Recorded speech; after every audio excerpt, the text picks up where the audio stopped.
इस वीडियो में मैथ में परसेंटेज पर आधारित क्वेश्चन लाए जो पिछली परीक्षाओं में पूछे गए थे, इसीलिए लास्ट तक बने रहिए दोस्तों। आपका एक स्ट्रेटजी क्लासेस में मैथ में परसेंटेज पर आधारित पहला इंपॉर्टेंट क्वेश्चन है दोस्तों। क्वेश्चन है, किसी परीक्षा में इंग्लिश में 70% और गणित में 80% अभ्यर्थी पास होते हैं और 10% दोनों विषयों में फेल होते हैं। यदि 144 अभ्यर्थी दोनों विषयों में पास होते हैं तब अभ्यर्थियों की कुल संख्या क्या है दोस्तों। तो अभ्यर्थियों की कुल संख्या ज्ञात करनी है दोस्तों। तो इन क्वेश्चन को समझना।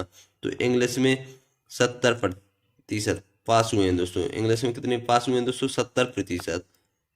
और गणित में कितने पास हुए हैं दोस्तों? मैथमेटिक्स में 80% पास हुए हैं। क्वेश्चन को समझना।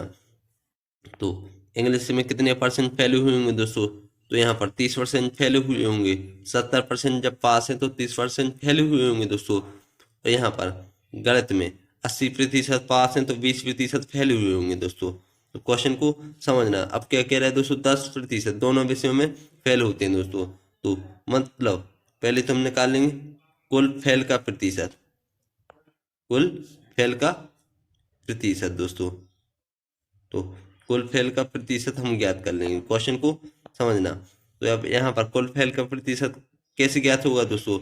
मतलब 30 + 20 और ये माइनस के यहाँ पर दोनों विषयों में फेल हुए दोस्तों तो 10% घटा देंगे। क्वेश्चन को समझना। तो यहाँ पर कितने आ जाएंगे दोस्तों? 30 20 50, 50 में 10 जाएंगे तो 40। तो यहाँ पर कुल फेल का प्रतिशत 40 आ जाएगा दोस्तों। 40% आ जाएगा दोस्तों। क्वेश्चन को समझना। अभी 40 कैसे आया दोस्तों? इसमें किस प्रकार किया मैंने? तो यहाँ पर क्वेश्चन को समझना। इस प्रकार समझ में नहीं आए हो तो आप इस प्रकार भी समझ सकते। जैसे यहाँ पर ये दो बहनें आ रही हैं दोस्तों। तो यहाँ पर ये है दोस्तों इंग्लिश और ये है मैथमेटिक्स। इसमें 30 विद्यार्थी थे, इसमें 20 विद्यार्थी फेल हुए हैं दोस्तों।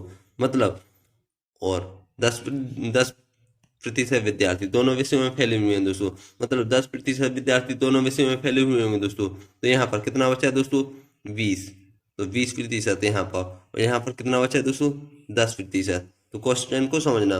मतलब कुल फेल विद्यार्थियों की संख्या ये नहीं गिनी जाएगी दोस्तों, क्योंकि 10 तो दोनों विषय में है और इसमें 20% और इसमें 10% हो जाएगा दोस्तों, क्योंकि 10 यहाँ पर है दोस्तों, 10 यहाँ पर है।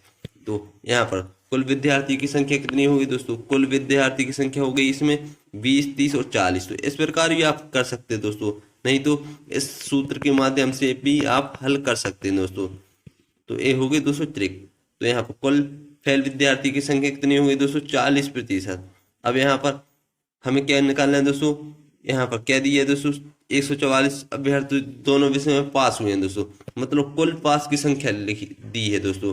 यहाँ पर हर अलग विषय के लिए अलग परसेंटेज दिया था, लेकिन हमने कुल फेल की संख्या निकाल ली। तो अब कुल पास की संख्या कितनी आ जाएगी दोस्तों? तो कुल पास का प्रतिशत, कुल पास का प्रतिशत। तो कुल पास का प्रतिशत कितना आ जाए दोस्तों? क्वेश्चन को समझना।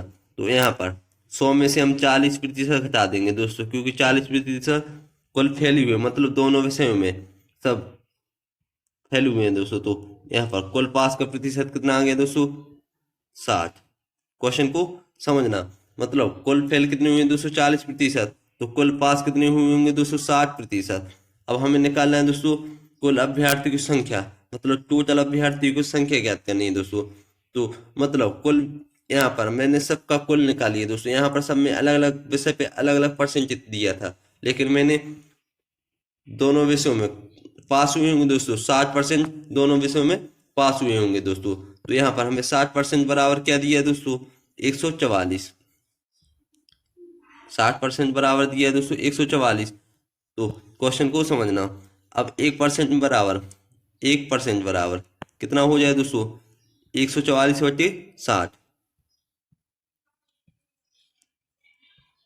और हमें निकालना है दोस्तों 100% का, मतलब कुल विद्यार्थियों की संख्या निकालनी है। मतलब 100% विद्यार्थियों की संख्या निकालनी है हमें। कितनी निकालनी है दोस्तों? 100% विद्यार्थियों की संख्या निकालनी है। तो मतलब कुल विद्यार्थी की, तो इनमें दोनों पक्षों में 100 का गुणा कर दो। तो यहाँ पर भी 100 का गुणा हो जाएगा दोस्तों। तो 100% विद्यार्थियों की संख्या निकल जाएगी। तो यहाँ पर 60% विद्यार्थियों की संख्या कितनी दी है दोस्तों? 144। तो 1% विद्यार्थियों की संख्या कितनी हो जाएगी दोस्तों? 144 बटे 60। और फिर हमें 100 विद्यार्थियों की निकालनी है, तो 144 बटे 60 गुणे 100 हो जाएंगे दोस्तों। तो यहाँ पर क्वेश्चन को समझना, शून्य से शून्य कट जाएगा दोस्तों। 6 कम 6, 6 कम 6, 6 दूनी 12 बचे 2, 6 दूनी 12, 6 तीन 6 चौक हो जाएंगे दोस्तों 24। तो यहाँ पर क्या आ गया दोस्तों? 100% विद्यार्थियों की संख्या कितनी आ जाएगी दोस्तों? 240, क्योंकि 24 का 10 में गुणा कर देंगे तो 240 आ जाएगी दोस्तों। मतलब अभ्यर्थी की कुल संख्या कितनी थी दोस्तों? 240। तो सी ऑप्शन इसका सही आंसर हो जाए दोस्तों। 240 इसका सही आंसर हो जाए दोस्तों। हमें निकालनी थी कुल विद्यार्थी की संख्या, और हमें कुल विद्यार्थी दोनों विषय में कितने परसेंट पास हुए थे दोस्तों? 60। मतलब टोटल विद्यार्थियों की संख्या ज्ञात करनी थी। तो यहाँ पर हमें टोटल विद्यार्थियों की संख्या कितनी आ गई दोस्तों? 100% की संख्या 240। इसी प्रकार दोस्तों अगला क्वेश्चन है दोस्तों दूसरा क्वेश्चन है दोस्तों। क्वेश्चन है, एक विद्यालय में 90% छात्र अंग्रेजी में उत्तीर्ण हुए, 85% गणित में उत्तीर्ण हुए और 150 दोनों में उत्तीर्ण हुए। इन दोनों विषयों में कोई भी अनुत्तीर्ण ना हुआ तो छात्रों की कुल संख्या ज्ञात कीजिए दोस्तों। तो छात्रों की कुल संख्या ज्ञात करनी है दोस्तों। तो यहाँ पर क्या कह रहा है दोस्तों? दोनों विषयों में कोई भी छात्र अनुत्तीर्ण ना हुआ दोस्तों। तो मतलब कोई भी छात्र फेल ना हुआ हो, तो सभी पास हुए होंगे, तो मतलब सभी पास की संख्या ज्ञात करनी है। मतलब कुल पास की संख्या ज्ञात करनी है। तो कुल पास की संख्या को मान लेंगे दोस्तों x। अब यहाँ पर क्वेश्चन को समझना, कुल पास की संख्या का फॉर्मूले के आधार पर कर लेते हैं दोस्तों इनको। तो कुल पास की संख्या का सूत्र होता है दोस्तों, एक विषय में उत्तीर्ण की संख्या प्लस दूसरे विषय में उत्तीर्ण की संख्या माइनस दोनों विषय में उत्तीर्ण की संख्या। तो यहाँ पर एक विषय में उत्तीर्ण की संख्या क्या है दोस्तों? 90%। मतलब x का 90% निकालेंगे दोस्तों। तो एक विषय में मतलब अंग्रेजी विषय में उत्तीर्ण की संख्या ज्ञात हो जाएगी दोस्तों। फिर प्लस में क्या आता है दोस्तों? दूसरे विषय में उत्तीर्ण की संख्या। मतलब कुल संख्या क्या दी है दोस्तों? x। मतलब x का 85% निकाल लो, x का 85% निकाल लो। तो दूसरे विषय में उत्तीर्ण की संख्या ज्ञात हो जाएगी दोस्तों। माइनस में क्या आ जाती है दोस्तों? दोनों विषय में उत्तीर्ण की संख्या। तो इसमें हम हल कर लेंगे दोस्तों। तो इसको हल कर लेंगे तो क्या आएंगे दोस्तों? यहाँ पर 150 का यहाँ पक्षांतर होगा दोस्तों, तो 150 यहाँ पर हो जाएंगे और बराबर में यहाँ पर क्या हो जाएंगे दोस्तों? बटे में आ जाएंगे दोस्तों 100, और यहाँ पर कितने हो जाएंगे दोस्तों? तो यहाँ पर 90 और 85 जोड़ देंगे दोस्तों, तो 5 और 8 दूनी 16 17, मतलब 175x हो जाएंगे दोस्तों। और यहाँ पर ये पक्षांतर हुआ x, तो यहाँ पर माइनस का x आ जाएगा दोस्तों। अब क्वेश्चन को समझना, अब इसको हम काट देंगे दोस्तों। 25 चौको हो जाएंगे दोस्तों 100, और 25 पंचे 125, 25 छक्के 150, और 25 सत्ते 175। मतलब यहाँ पर कितने आ गए दोस्तों? 150। और यहाँ पर इसको भी हल कर लेंगे दोस्तों। यहाँ पर इसका हर समान कर लेंगे दोस्तों। तो 7 यहाँ पर 4x हो जाएंगे दोस्तों। 7x में से 4x जाएंगे तो कितने बचेंगे दोस्तों? 3x बटे 4। अब इसका हमें x का मान ज्ञात करना, मतलब कुल पास की संख्या ज्ञात करनी है। तो कुल संख्या कितनी हो जाएगी दोस्तों? x बराबर कितना हो जाएगा? यहाँ पर 150 गुणे 4 हो जाएंगे, बटे में कितने आ जाएंगे दोस्तों? 3। अब 3 एकम 3, 3 5 हो जाएंगे दोस्तों 15, और 3 से 9 0। यहाँ पर 5 चौक हो जाएंगे दोस्तों 20, और यहाँ पर 0 आ जाएंगे दोस्तों। मतलब कुल पास की संख्या क्या दी है दोस्तों? हमें 200 आ गई। कुल पास की संख्या में 200 आ गई। अब यहाँ के क्या कह रहा है दोस्तों? कोई भी छात्र अनुत्तीर्ण ना हुआ हो, मतलब तो सभी छात्र उत्तीर्ण हुए हैं दोस्तों। तो सभी छात्र उत्तीर्ण हुए तो कुल छात्रों की संख्या भी कितनी होगी दोस्तों? सभी छात्र उत्तीर्ण हो गए, मतलब 100% में से 100% पास हो गए। तो मतलब यहाँ पर कुल संख्या कितनी हो जाएगी दोस्तों? 200। तो 200 इसका सही आंसर हो जाएगा दोस्तों, क्योंकि यहाँ पर पास की संख्या विद्यार्थी संख्या बराबर है। तो छात्रों की कुल संख्या 200 आ गई। तो इस प्रकार सी ऑप्शन इसका सही आंसर हो जाए दोस्तों। इसी प्रकार दोस्तों अलग क्वेश्चन है दोस्तों तीसरा क्वेश्चन है दोस्तों। क्वेश्चन है, किसी परीक्षा में 34% छात्र गणित में फेल हुए और 42% अंग्रेजी में फेल हुए। यदि 20% छात्र दोनों विषय में फेल हुए तो दोनों विषयों में पास होने वाले छात्रों का प्रतिशत है दोस्तों। तो दोनों विषयों में पास होने वाले छात्रों का प्रतिशत हमें ज्ञात करना है दोस्तों। तो क्वेश्चन को समझना, पहले तो हम ज्ञात कर लेंगे कि दोनों विषयों में कुल फेल छात्र का प्रतिशत कितना हो जाए दोस्तों। तो कुल फेल छात्र का प्रतिशत, अब यहाँ पर पहले हम कुल फेल छात्र का प्रतिशत ज्ञात कर लेंगे। तो यहाँ पर गणित में कितने फेल हुए दोस्तों, 34%। और अंग्रेजी में कितने हुए दोस्तों, 42%।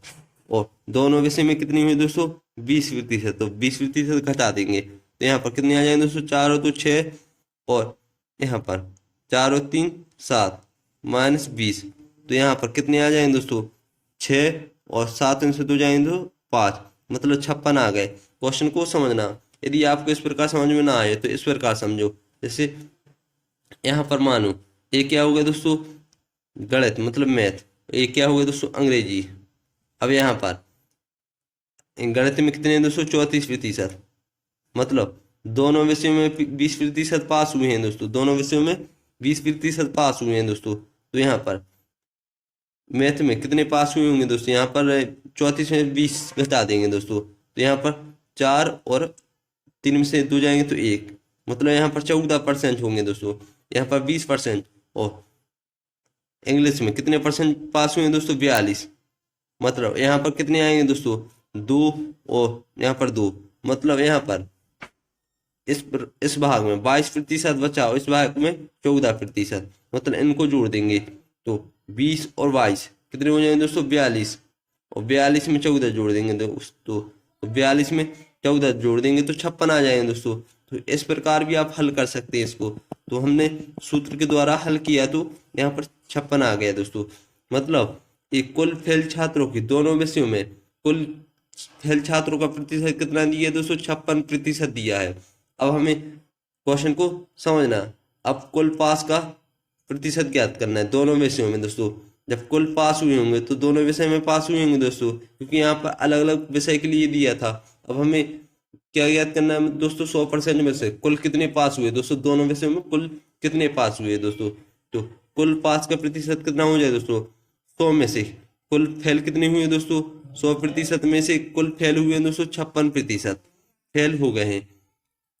तो हम 100 में से 56 घटा देंगे तो कितने आएंगे दोस्तों, 10 में से 6 जाएंगे तो 4 बचेंगे दोस्तों, और 9 में से 5 जाएंगे तो 4 बचेंगे दोस्तों। मतलब 44% विद्यार्थी पास हुए हैं दोस्तों, और 56% विद्यार्थी कुल 100% में से दोनों विषयों में 56% विद्यार्थी फेल हुए हैं दोस्तों, और 44% विद्यार्थी दोनों विषयों में पास हुए हैं दोस्तों। तो यहाँ पर डी ऑप्शन इसका सही आंसर हो जाए दोस्तों, 44% इसका सही आंसर हो जाए दोस्तों। इसी प्रकार दोस्तों अगला क्वेश्चन दोस्तों चौथा भी सेम क्वेश्चन दोस्तों। क्वेश्चन है, किसी परीक्षा में 52% विद्यार्थी हिंदी और तथा 42% अंग्रेजी में फेल हुए। यदि 17% विद्यार्थी दोनों विषय में फेल हुए तो कितने प्रतिशत विद्यार्थी दोनों विषयों में पास हुए हैं दोस्तों। तो सेम क्वेश्चन है दोस्तों, तीसरा क्वेश्चन और चौथा क्वेश्चन सेम है दोस्तों। तो यहाँ पर सेम कर लेंगे दोस्तों। तो पहले कुल फेल विद्यार्थियों की संख्या ज्ञात कर लेंगे दोस्तों। तो यहाँ पर कुल